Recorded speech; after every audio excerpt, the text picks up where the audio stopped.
E aí pessoal, sejam bem-vindos a mais um conteúdo nesse canal literário, e hoje vamos falar sobre o livro Gulag.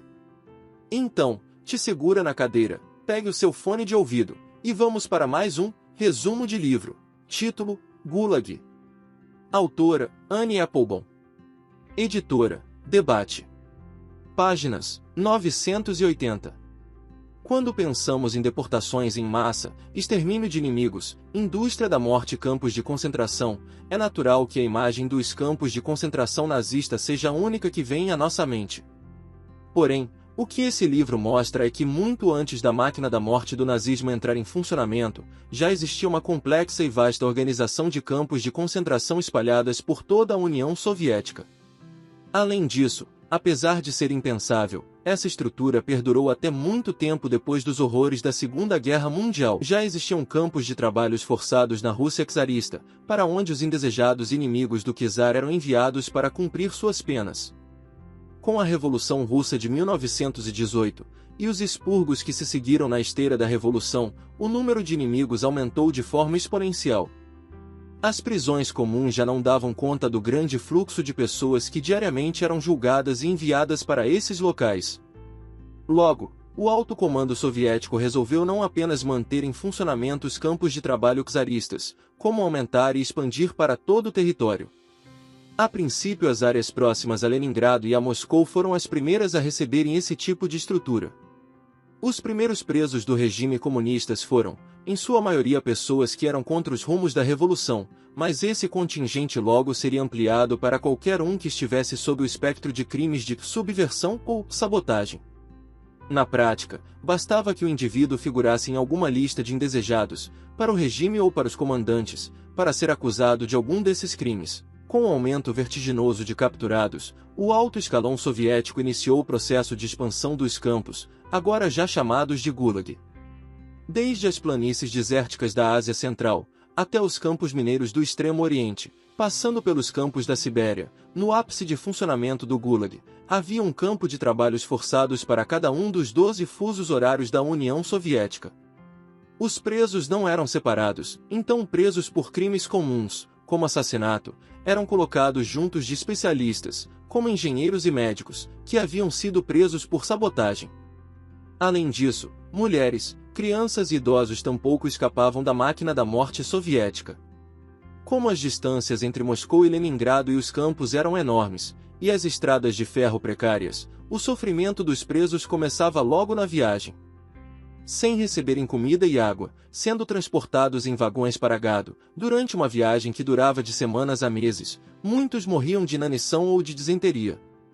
As longas paradas nas estações durante as viagens só aumentavam o sofrimento dos presos, que tinham que conviver com a fome, com a sede e com o frio. Quando chegavam ao Gulag, muitos deles ainda passavam por interrogatórios e longas sessões de tortura. Eram encarcerados em celas apinhadas que não possuíam qualquer estrutura básica. Os campos foram criados em regiões próximas a grandes áreas de exploração. Assim, os campos da Sibéria serviam para extração de madeira e pescado, os campos do Oriente e da Ásia Central eram próximos às minas. Dessa forma, o Gulag adquiria duas importâncias para o regime de Stalin. Serviam como prisão e desterro para indesejados inimigos do Estado. E também serviam para suprir o governo com itens de grandeza básica, como madeira, carvão e metais preciosos. A autora conseguiu juntar, ao longo de anos de pesquisa, e graças à abertura política com o fim da União Soviética, milhares de relatórios, listas de prisioneiros, decisões de julgamentos, e todos os tipos de documentos que comprovam, não apenas a existência dos Gulag, como a participação ativa de membros do alto escalão do Estado soviético nas decisões que levaram milhões de pessoas à morte. Anne também teve acesso a centenas de pesquisas que foram feitas e que continham depoimentos de sobreviventes. Ela mesma fez dezenas de entrevistas. Esses relatos servem para aprofundar as denúncias contra o Estado soviético e o seu planejamento em matar milhões de pessoas nos campos de concentração. Conforme o Estado soviético colapsava, os campos de concentração também se aproximavam de seu fim. O Gulag terminou quando a União Soviética ruiu. Atualmente existem comissões para rever os erros cometidos. Sem dúvida, O objetivo é encerrar a discussão sobre o passado, apaziguar as vítimas, e evitar uma investigação mais profunda das causas do stalinismo e de seu legado. Agora, o Gulag são parte de uma história distante, e os poucos que lembram da história preferem manter o silêncio. O livro é um relato detalhado de toda a história e todos os pormenores do complexo e enorme sistema de campos de concentração e extermínio soviéticos. Assombra pela riqueza de detalhes, e mais ainda pela transparência com que descreve os horrores sofridos por milhões de soviéticos e estrangeiros nos campos da morte soviéticos durante o século XX. Impossível não se revoltar com tanta falta de humanidade. Um livro forte, angustiante, porém extremamente necessário para quebrar alguns paradigmas em relação ao comunismo. Se você gostou desse episódio, deixe o seu like e se inscreva no canal.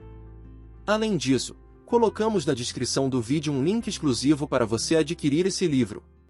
Para mais resenhas como essa, acesse resumodelivro.net. Muito obrigado pela sua audiência, e até o próximo Resumo de Livro.